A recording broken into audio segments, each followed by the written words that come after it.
Good afternoon.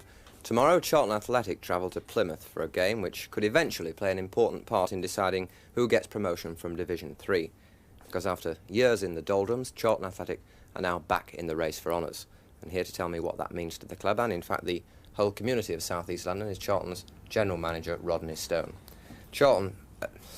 Rodney, are they really back in the race for honours, or is this just short-lived success? No, it is a fundamental strength which is putting us up into the promotion race. We said at the start of the season that we'd have to do well right through from August to Christmas before the public, and in fact ourselves would really believe in it. But here we are in February in the top three, and while there's a long way to go yet, we do feel strongly that we have the ability and the professionalism to achieve success. What has the public response been like?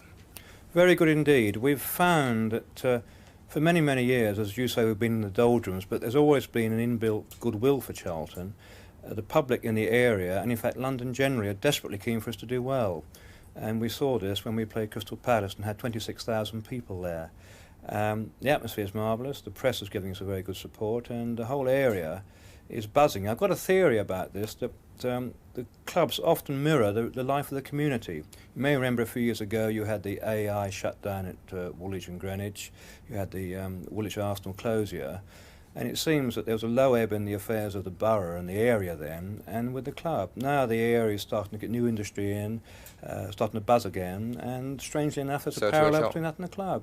I know you're very keen on involving the community in the club. Now, why is that, and how are you going about it? I feel very strongly that a football club is the most, to use the marketing jargon, quote, mobile, unquote, element in our society today. In other words, regardless of sex or age or occupation, everyone follows the club, and MPs rub shoulders with dustmen, women with men, children with old age pensioners. And I feel that it is a natural focal point for the community, regardless of whether it's Charlton, Arsenal, Wigan or Warrington. Have you been able to get this off the ground in any way at all? Oh yes, very much so. We have, as most clubs do have, a voluntary organisation that raises funds for us completely on their own initiative. But more so than that, we've built the biggest social club in the south of England with a very large following, and it's a business in its own right and generates profits for the club and social amenities for our supporters and residents locally. We're talking now about making a room available for children in the borough to come and play chess and drafts during the day.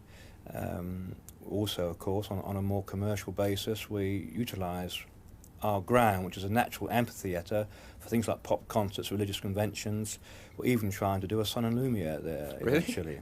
Well, it's not quite Sun and Lumiere, which I'm told aren't very profitable, but we are, as you probably know, in the borough of Greenwich, which is the second biggest tourist attraction in London, the first being the Tower of London.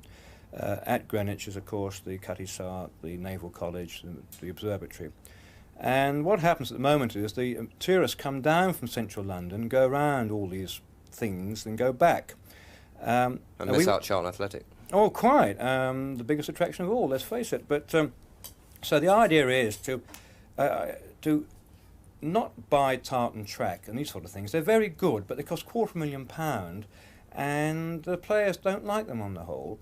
All you've got to do is board the pitch over, get, say, 30 milk floats, build sort of paper mache galleons around them, and reenact under our floodlights the exact Battle of Trafalgar every night. I mean, our main stand will seat more than the Royal Festival Hall. Are you you're serious about this? Oh, absolutely. What sort of help have you had from the local council, rather briefly, in the last sort of half minute, in organising things like this? Well, we've had our ups and downs with the council, I think, as you know, on this programme a year or so back. But, you know, we had lunch on the other day, actually, and I think they're keen on the general principle of A, that a football club's a benefit to the community and the council, B, it's a large area lying idle for all but 40 hours a year. Well, may I wish you, I've got to cut you short there, I'm sorry, may I wish you all the very best. Thank you very much. Let's hope you much. get into Division 2. Thank you very much, you. Rodney.